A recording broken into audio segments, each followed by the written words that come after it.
Ugandans are still trying to contain their excitement for the settlement that have finally come after too much anticipation. Heads of state in the East African community, that is to say Uganda, Tanzania, Kenya, and the like, are convening right now as we speak in Arusha for the 23rd Ordinary Summit. That and more is what you should expect in today's Business Today show, of course with me, Rona Nahabwe, together with Samla Anifa, for this, interesting business today. We are here for all the insights that you may need. You just have to stay tuned and, glue into the screen and we get you, all covered up. So to begin with, and of course looking at the EAC Summit, like I've just mentioned, the East African community heads of state have convened for the 23rd Ordinary Summit in Arusha today under the theme Accelerating Economic Recovery Through Climate Action and Enhancing Food Security for Improved Livelihoods. Experts in agriculture and environment sectors say that the theme is relevant given the rise in food insecurity and climate change-induced shocks. The summit is being presided over by a high-level forum on climate change, food security, and environmental sustainability, and that is, of course, today, the 24th of November. That is according to the EAC Secretariat. Although other headlines inform us that presidents are yet to discuss Somalia's EAC entry bid in Arusha, and of course, this is a video of His Excellency the President of Uganda on his arrival in Arusha, Tanzania this morning.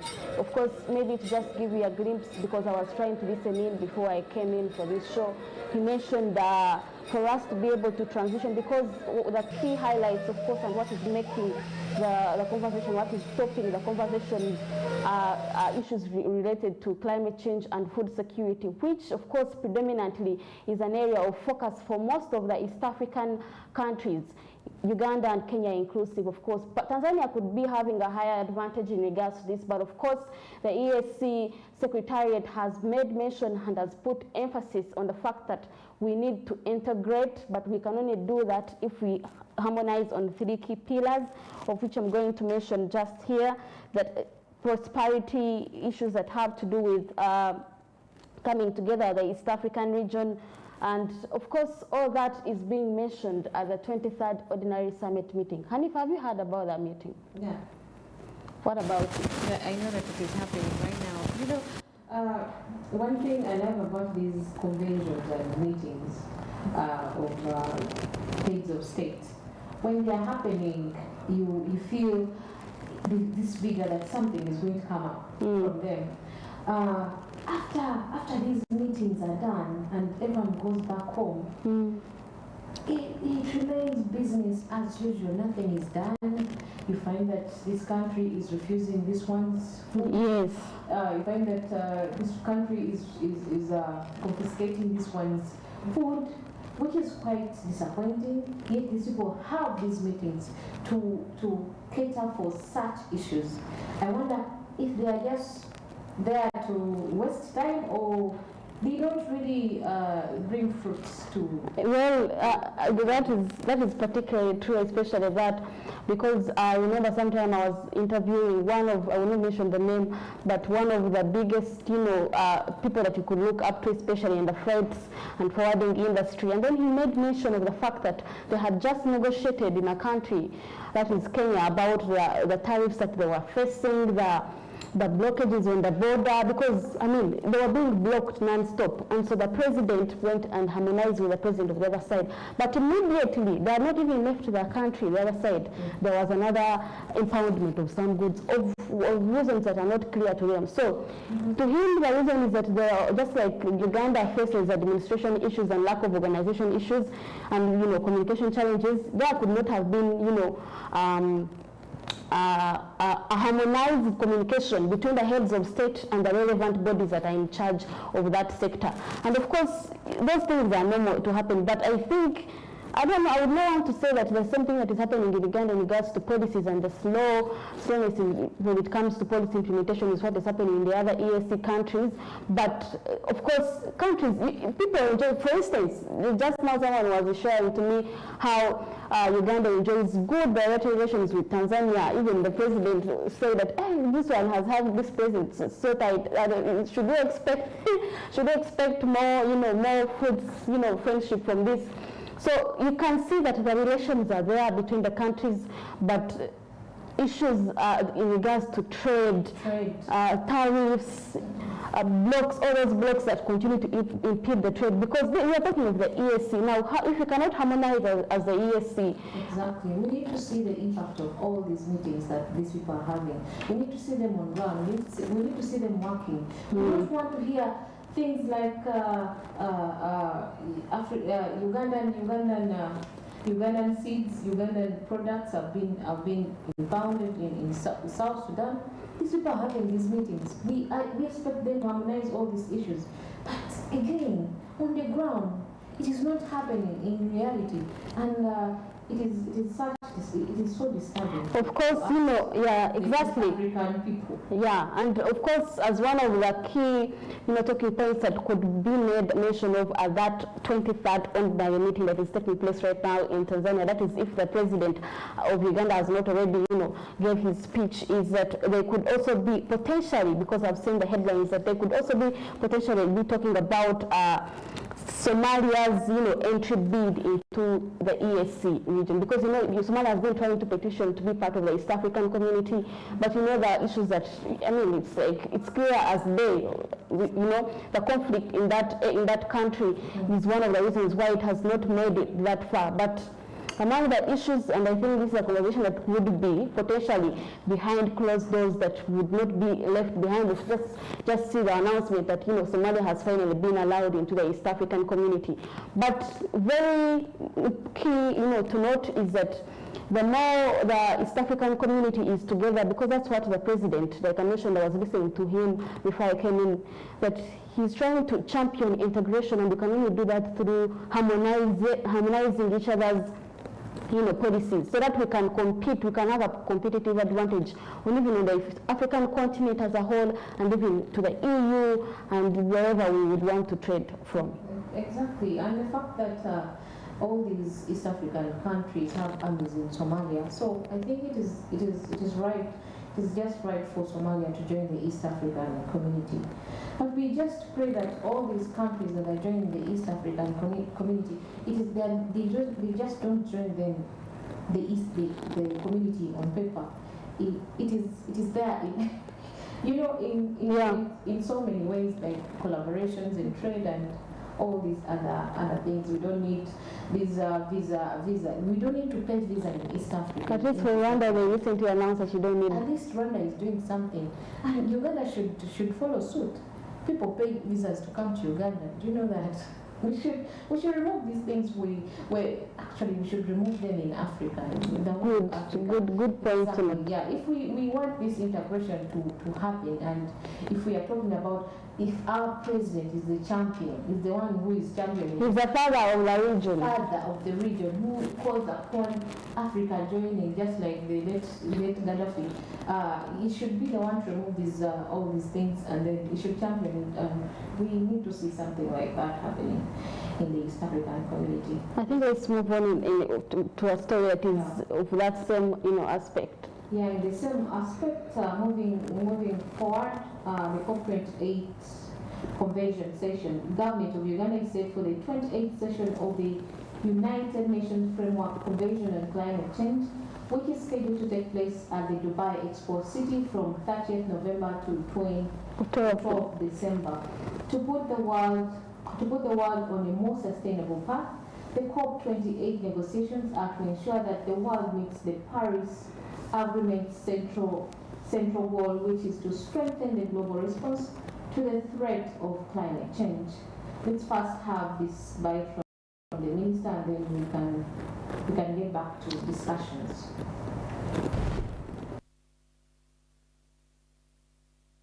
Uganda is not exempt from some of these impacts. The United Nations Global Stocktake Synthesis Report shows much more must be done to meet the goals of the landmark Paris Agreement. COP28, therefore, presents a critical opportunity to put the world on a more sustainable path.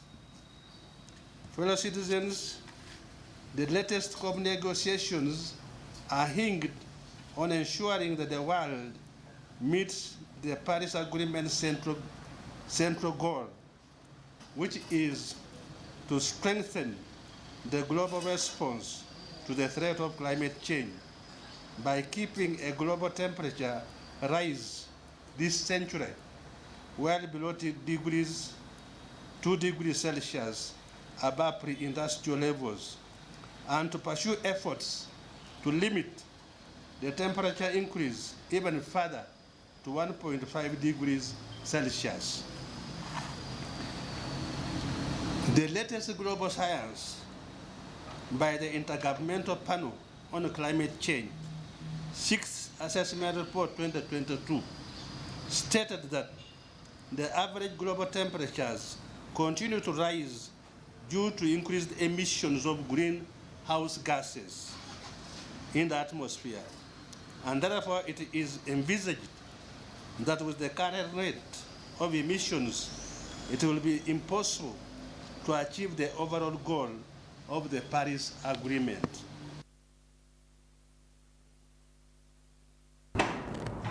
Yes, that's the Minister for Water and Environment preparing the country for this the 28th COP that is scheduled to have to be scheduled for 30th November to 12th December.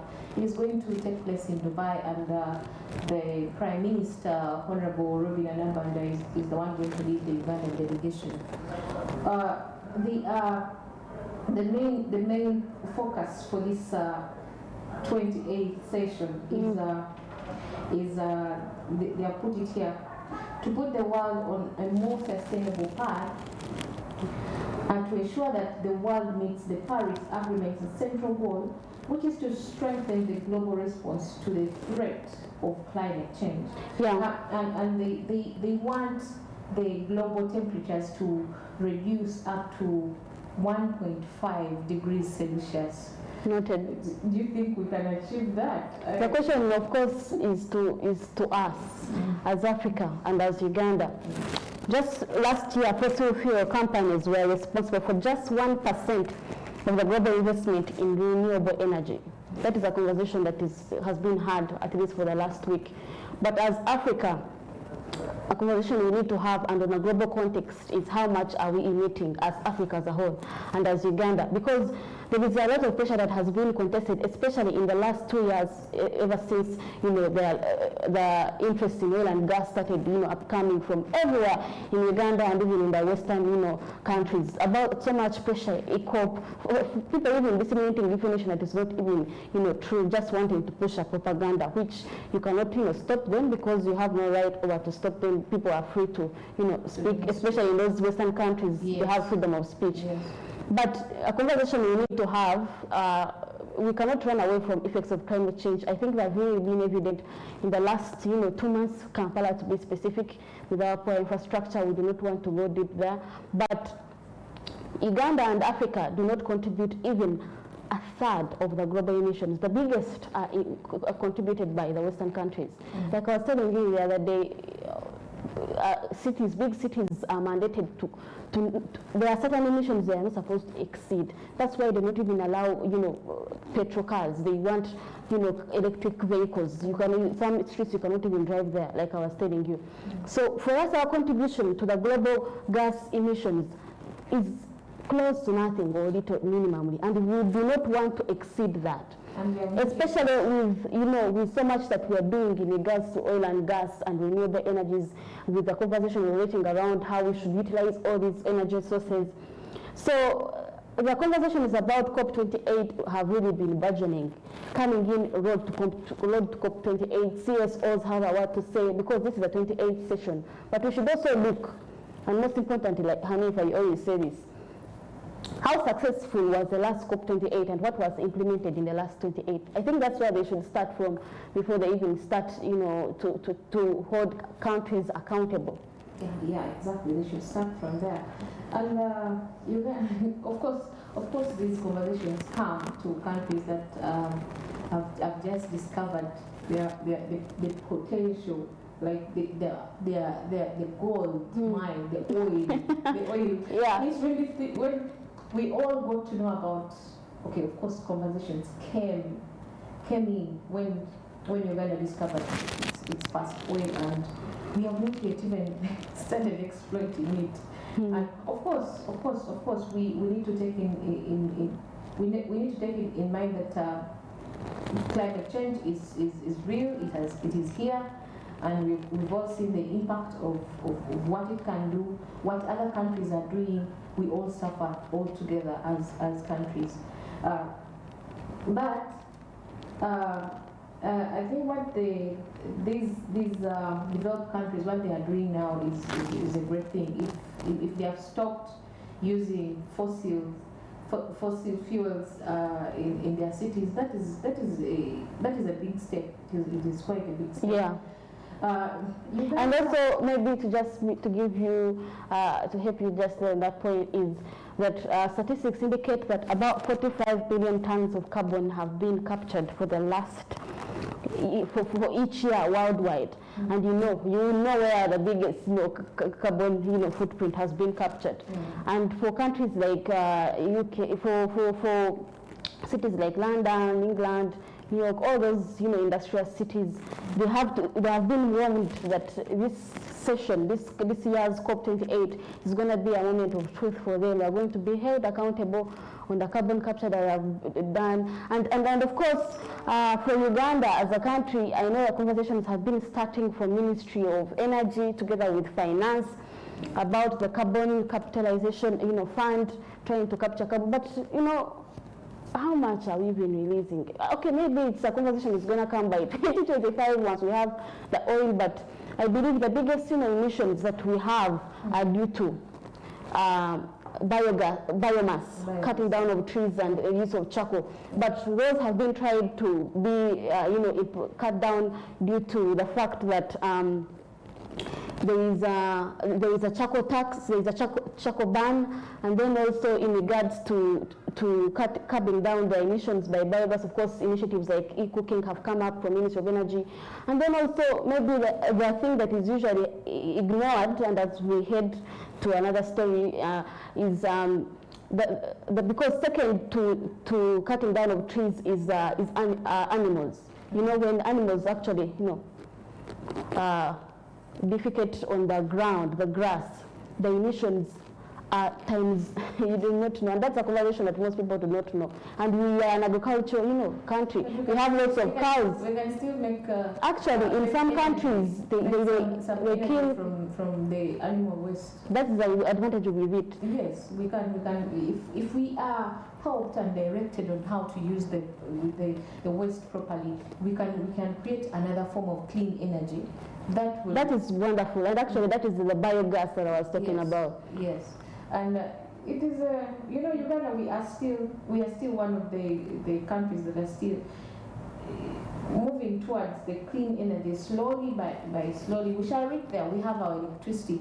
If we only put in money in the electricity sector, in the energy sector, we distribute electricity to almost all Ugandans who are living in the dark, who are still cutting down trees, who are still using firewood. I think we can embrace clean energy to avoid all these problems of climate change. Interesting.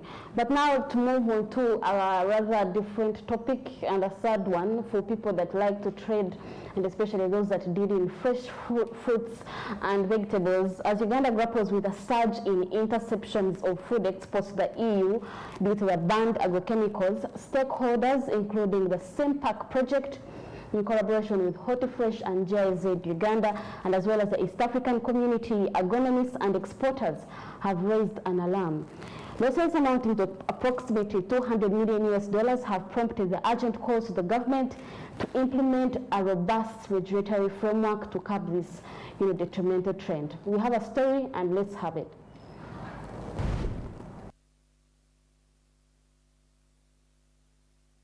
The SEMPAC project, jointly executed by HortiFresh in partnership with GIZ Uganda and the East African community, has identified a troubling trend. A notable increase in interceptions of the Ugandan food exports to the EU market. The primary culprit behind this surge is the continued use of banned agrochemicals. Collaborating with exporters, these stakeholders are urging government to intervene promptly. They emphasize the crucial role of implementing the effective regulatory frameworks and promises to halt this detrimental trend.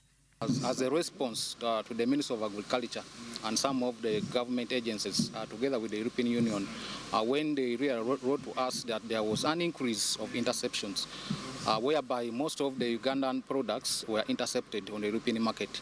So as a private sector kind of association, who has members, we thought that we should really devise down and have interventions on how should we support to ensure that we reduce this interception problem. So that's the reason why we scoped this project, and we thank GIZ that they came on board and really accepted to work with us so that our members, but ultimately are supporting the farmers on the ground. What we are doing is what partly government is doing. So we just need to have this kind of coordination and basically build the capacity of the farmers in terms of adopting to the good agricultural practices. So the government should intensify into some of these activities we are conducting, activities of training agronomists, activity of training farmers, activity of training agro-input dealers. Yeah, but also on the other side, the government should really excellate in playing its regulatory role in terms of the imported chemicals which come on board. So there should be some kind of a regulation to ensure that chemicals which are not supposed to be used on the fresh fruit and vegetables should entirely be banned or restricted to enter into the country. Joseph Mukisa reveals alarming data for 2021-2022, where 120 interceptions have caused a loss of approximately $200 million in Uganda. 2021-2022, we really had 120 interceptions, and this it speaks to something of around $200 million. So that's a lot of money for the farmer who's growing the crops, but also the businessman who's exporting to the European Union. So this is something which really requires a concerted effort for all of us, because it is a loss of revenue, but it's also a loss of income to the various stakeholders into the agricultural value chain. Agronomists urgently call upon government to intervene, stressing the impact of interceptions on the entire value chain, emphasizing the plight of low-end consumers who face losses. They underscore the need for vigilance, cautioning against the sub-practices of certain market players. Leaders to come on board to help and mitigate, most especially on banned chemicals, because this is a root cause of all these MRLs we are facing, in that the banned chemicals are still on the market, and the farmer does not know that these chemicals have been banned. Some other people dealing in agrochemicals are now rebranding. Whatever was banned, they are doing another branding.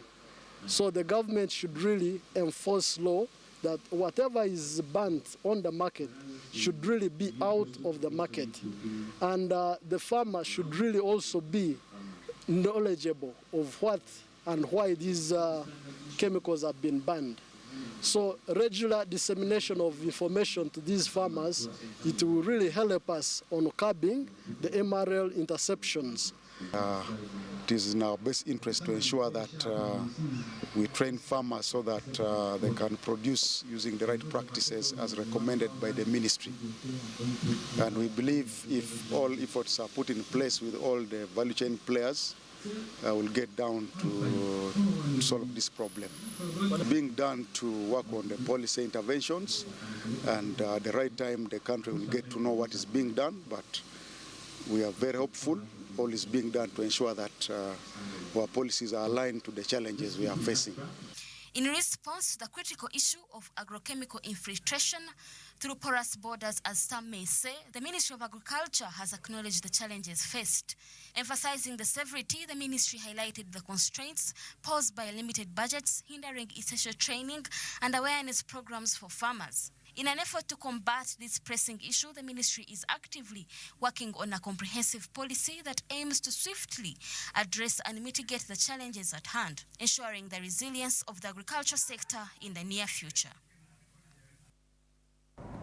Well, that's a report, quite an alarming one, because Uganda is currently approximately, that is according to the SENPAC project director, that is a project that is being coordinated by HOTIFRESH together with GIZ and the East African community. According to him, Uganda is losing approximately $200 million per year in interceptions of fresh fruits and vegetables. And this, to be specific, he mentioned pepper, hot chilies, and all those vegetables that Uganda exports. This is a lot of money. I know we have a market worth of billions, but we have not even touched on the billions, but we are already receiving interceptions. Actually, according to him, and this is, I'm still quoting him, we are having approximately 120 interceptions per year. Alarming, right? Alarming. It's quite and all this mainly because of one thing, because the EU has been really strict and has been really clear about not allowing in any fresh fruits or vegetables that have agrochemicals on them, and they can easily be traced. I mean, those people are way beyond when it comes to technology, so they can easily trace it, even if you cannot see it, like how you go to the market now here and you see some white substance outside, on the cover of, on the fresh, fresh tomato that you can actually use, that they use some chemicals. There you might even export and the thing is clean, but they can actually, see it. Where do these chemicals come from? Now, there are many challenges, actually, because people want to make money. Just like you had the crop inspection inspector from MAIF, that is Ministry of Agriculture, he mentioned, off record, he told me that earlier this year they had they impounded some big trucks of agrochemicals from there, downtown, Container Village.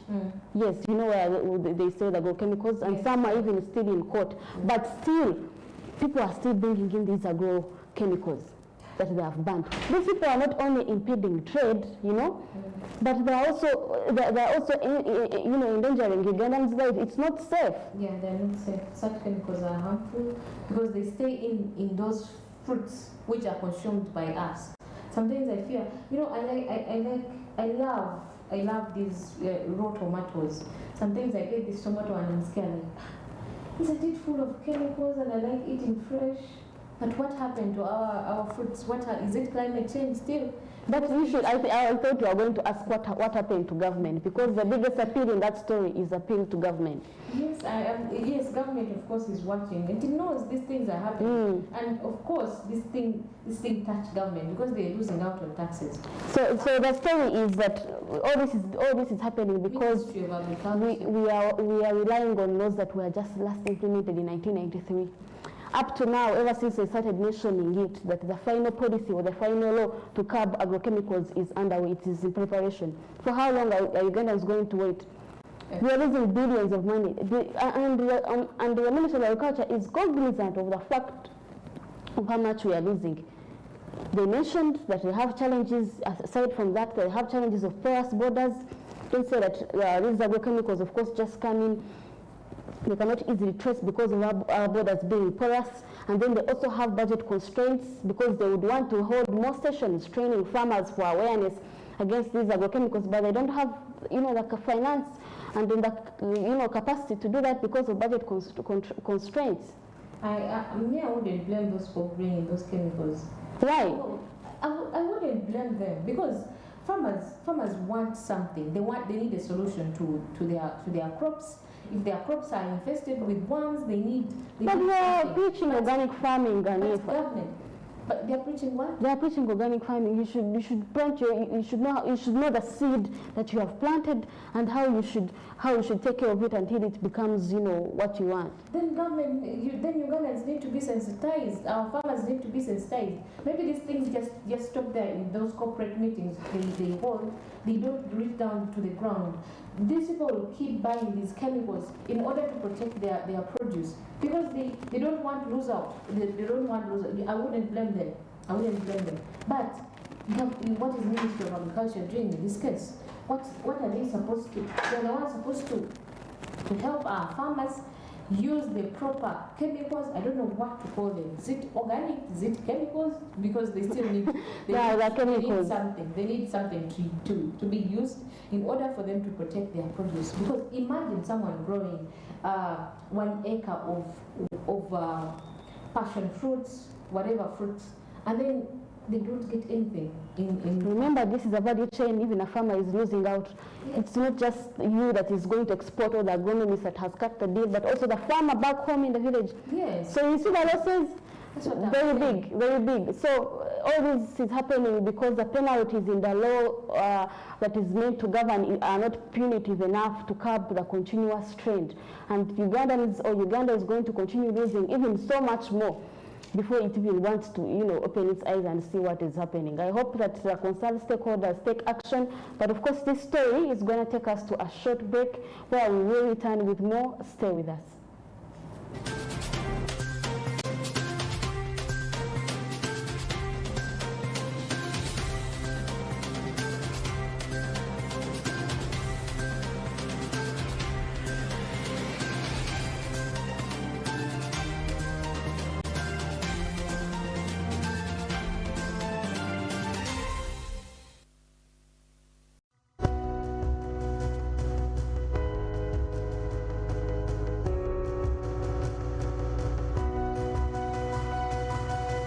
Smart 24, driving business. This holiday season, we wish you the freedom to enjoy all your football.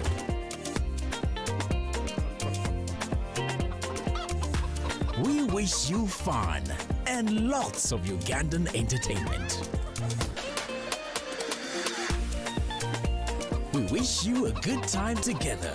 So turn up the volume on your favorite show and be merry all day long. We wish you laughter everywhere in the home. We wish you and your loved ones a very DSTV holiday. Stay connected to DSTV family at only 64,000 shillings and light up your festive season.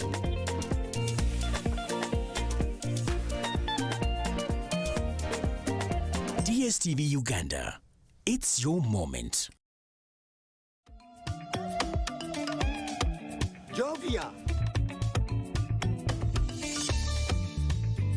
Ng'oyolekera ku lugendo luno olw'obulamu. Nkuwa ekirabo eky'amaanyi agatazizibwa. Amaanyi okulabibwa n'okuwulirwa mu mawanga ag'ewala ennyo. Okutuuka buli wamu nga yadde togenzeeyo. Ensi yonna ng'ekuli mu ngalo.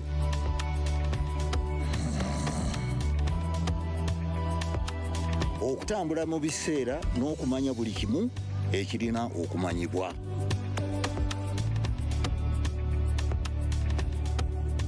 Jovia, kino kye kirabo kyange gy'oli. Tewali kumu ku kiki osobola okukola omukutu nandameggwa ogwa MTN.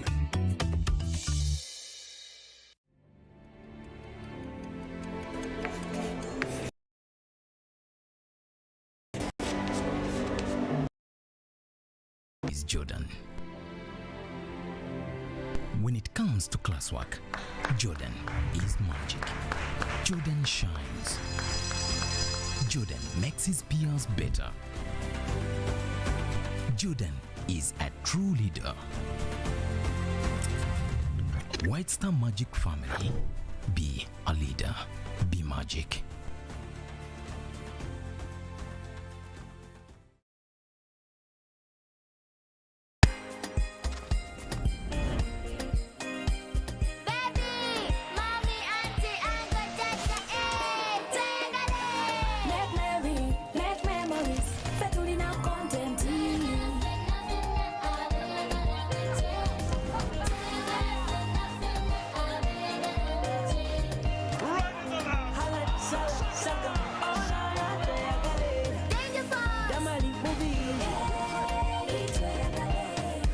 And stay connected to GOTV. Choose your package from as low as 15,000 shillings and enjoy entertainment for the whole family. Tweyagale, fetuina content.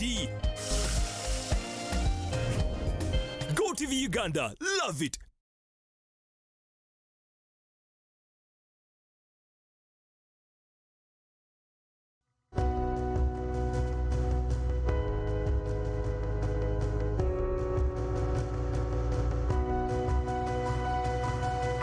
Smart 24, driving business.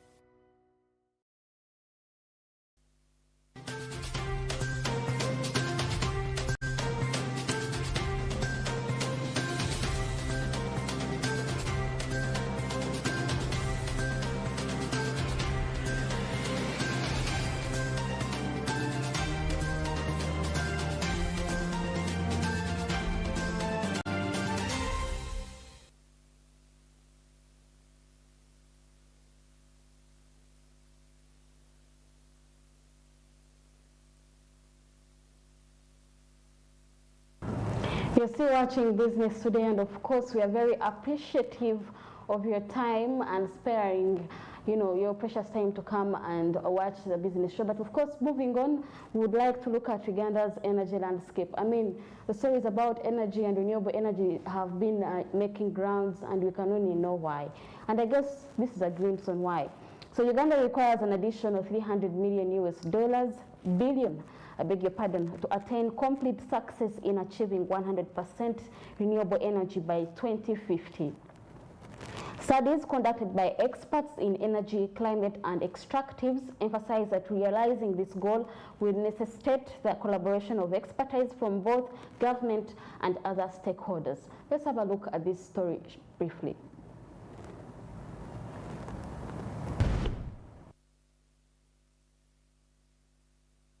A significant portion of Uganda's energy consumption is derived from renewable sources, primarily traditional firewood and charcoal, while modern renewables constituted nearly 22% in 2020. To prevent additional deforestation, curb emissions, and mitigate health risks, there is an urgent requirement for a swift shift towards renewable energy, particularly bioenergy. Dr. Nicholas Mukisa underscores the necessity for sustainable renewable energy to safeguard the remaining forest cover, given that a substantial portion has already been depleted, posing a risk to the country.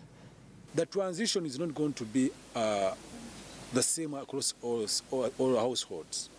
Given the levels of income, some people will still be using briquettes. Some might go to briquettes, others might go to advance to using gas, others might advance to using biogas as well. But there are some that will stay using charcoal and firewood. There are those people that grow coffee, and every season, maybe every year, they prune their coffee. So they have that as their source of fuel, as you know. So those also need to look at a sustainable using that firewood, so that it can take them through the season until when they have other, or when they can access other supply of wood, rather than encroaching on forests, because we'd want to see that our forests are preserved. I mentioned that we've lost tremendous volumes of area cover for forest, and would want that as people now embrace other technologies or other cooking options, we also look at tree planting. While electricity is accessible in the country, a significant number of Ugandans remain unconnected to the national grid, leaving them without the option to utilize clean energy. However, according to Paul Nduhura, a lecturer at Makerere University, there is an alternative affordable renewable energy options available for all Ugandans. Electricity access in Uganda is about 57%. But most of that 57% is actually off-grid access, largely solar home systems. So it is true that most Ugandans don't have access to this grid electricity that, for example, might be required for using electric pressure cookers. However, I think there are other technologies that are coming up. There are other initiatives that are being put forward, which are clean also, to replace the traditional cooking fuels. For example, there is the ethanol cooker now, which is out, and this doesn't require electricity. So an ethanol cooker is almost like a gas cooker. So this can also be adopted by these households that are not on the grid.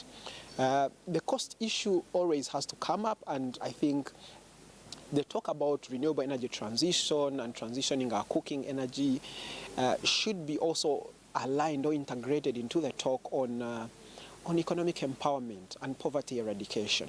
These should go hand in hand.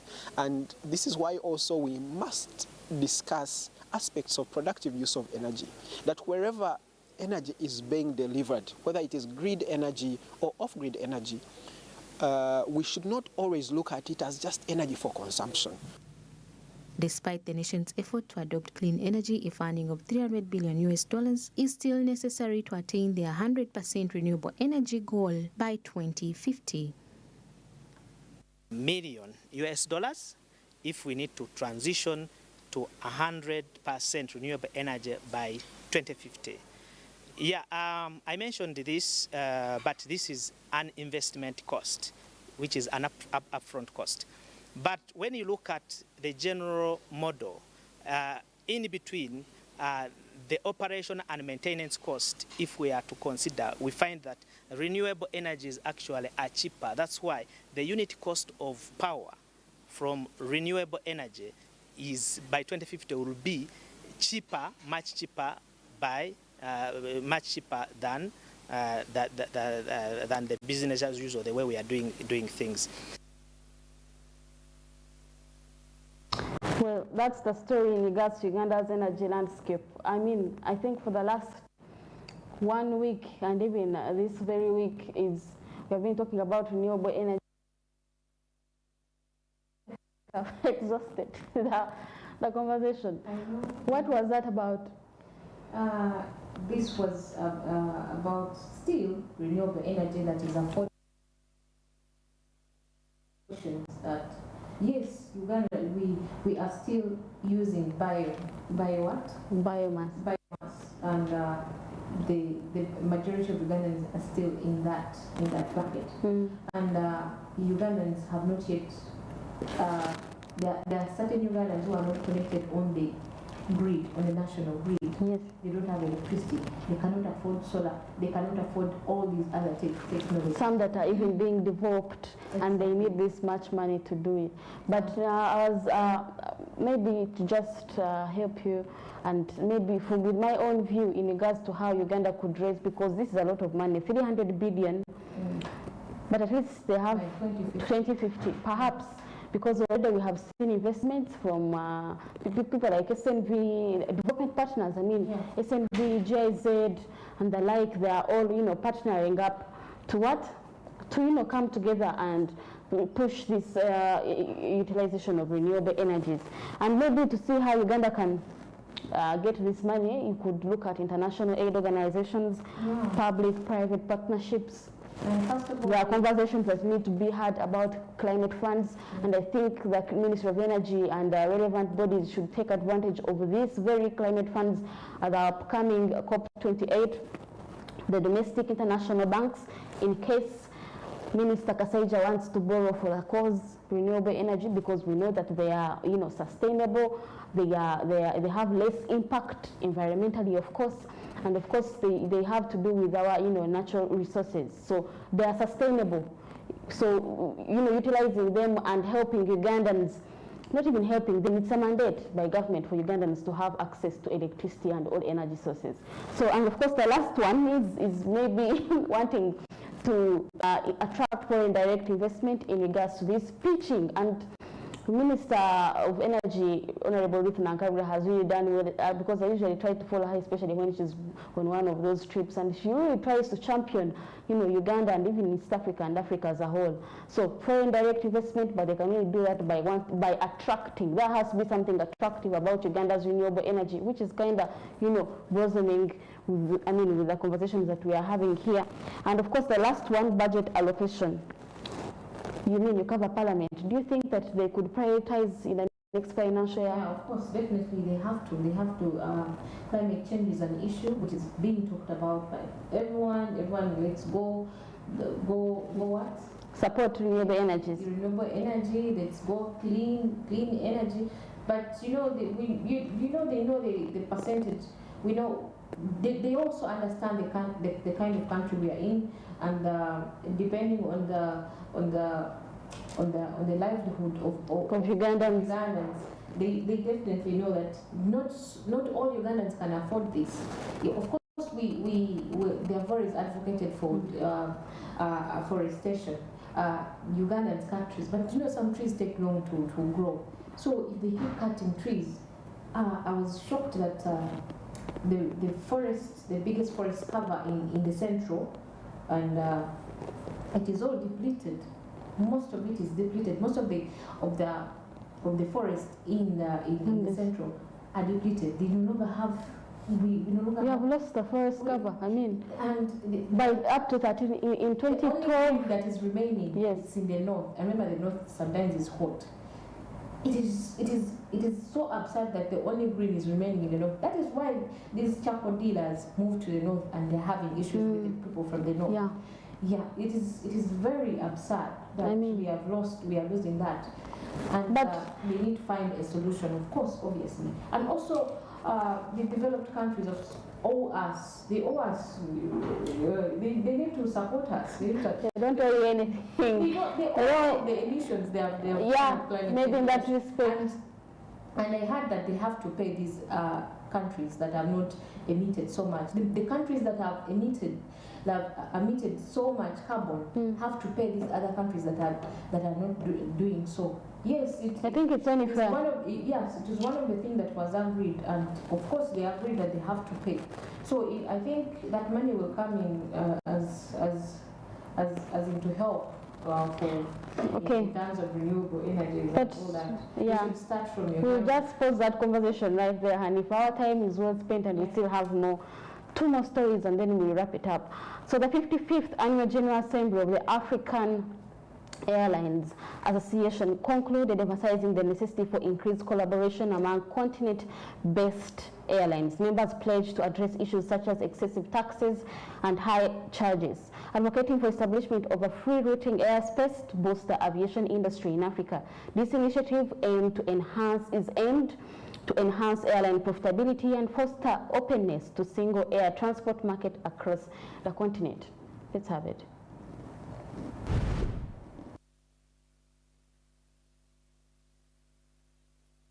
Before the commencement of the 55th Africa Airlines Association Annual General Assembly and Summit, optimism existed for addressing persistent issues in Africa's aviation sector. Challenges like a costly operation environment, limited intra-Africa connectivity, visa restrictions, and high air transport expenses were anticipated to be tackled. Following the assembly, a call was issued urging airlines to engage in collaboration as a key initiative to enhance their commercial prospects in the market. Collaboration, stakeholders to collaborate, cooperation, airlines to cooperate, because what we are seeing also, many African airlines are not even talking between themselves. You can have two member airlines operating the same route, they have no commercial agreement. And we have studies. I'm sorry to say that things are better in West and Central Africa regarding openness. The worst is North Africa, no cooperation. And then East Africa also. Introduced in 2018 by the African Union, the Single Africa Air Transport Market was designed to establish a unified market for the aviation industry. However, according to Abderrahman Beth, the Secretary General of the Africa Airlines Association, airlines have been hesitant to fully embrace it, primarily due to concerns about increased competition. I had this experience. One of the airlines wanted to come to our country, where the airline where I was CEO, to open the same routes we are operating and to positioning themselves on the best routes we had. So the civil aviation told them, we have a national carrier. Please go to talk with them, agree with them on something. You come both to say we have agreed, and then we will sign. That's what I did. We discussed with that airline. We discussed a network, an SPA, a code share agreement, We even aligned our schedules. The next assembly will be held in Egypt next year, and it's hoped that the same deliberations will continue between now and then. So that is Abdelhamen Beth, the Secretary General of Africa Airlines Association. So that's, of course, that's pretty much the fourth edition of the AFRA that was held at Munyonyo, and I think closed about 2 days back. And of course, the key highlight of that conversation targeted, was it a 40? I'm not quite sure about that, but it happens annually, and this time around it was in Uganda. So they hosted a number of airlines, and just as always, they pledged collaboration, of course, to curb issues of excess taxes and high charges, and they also advocated for establishing a free routing airspace to boost aviation industry in Africa. If you compare our aviation industry in Africa and to the one in Europe, you would be amazed. These people are talking about different things. They are talking about designs. We are not even like designing their Airbuses. The technology is up there. So maybe to play within our space until we can reach them, we need at least to safeguard and capture the most important things that were highlighted. Issues of taxes, high charges, of course, commendable work. Uganda Airlines that recently launched 2 routes that are, as I know, that is a route to India and the other one to Abuja, Nigeria. You know, so that's a lot of work in regards to that aspect, and I'm sure the Civil Aviation Authority, together with the Ministry of Works and Transport, and Uganda Airlines must be, you know, boosting towards the success. And at this year's end, end of party for them, they are going to boost of the great works in regards to that stride. But of course, I hope the commitment that was pledged at this AFRA, I think it was a 55th edition, if I'm not mistaken, will be put into, you know, works. And yeah, that's pretty much it. So just, you know, moving on, because our time is well spent, like I mentioned, we would like to look at insurance. I mean, what's a show without insurance?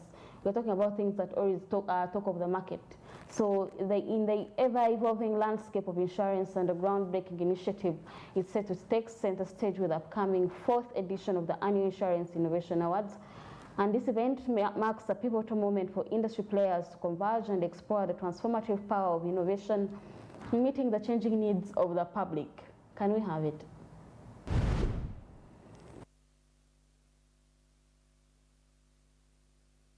In response to the contemporary demand for convenience, the authority is spearheading innovation as a driving force in reshaping the insurance sector. In this era where accessibility is paramount, insurance has evolved into a necessity. The Annual Insurance Innovation Awards stand as a beacon recognizing and celebrating pioneers at the forefront of revolutionizing the industry. Encompassing a diverse range of participants from insurance companies and brokers to bank assurance agents and micro-insurance companies, the awards underscore a commitment to fostering innovation. The ultimate goal is to transform insurance from a mere requirement into an easily accessible and convenient service for the public. We have invited all the licensed players to participate in this year's Innovations Award.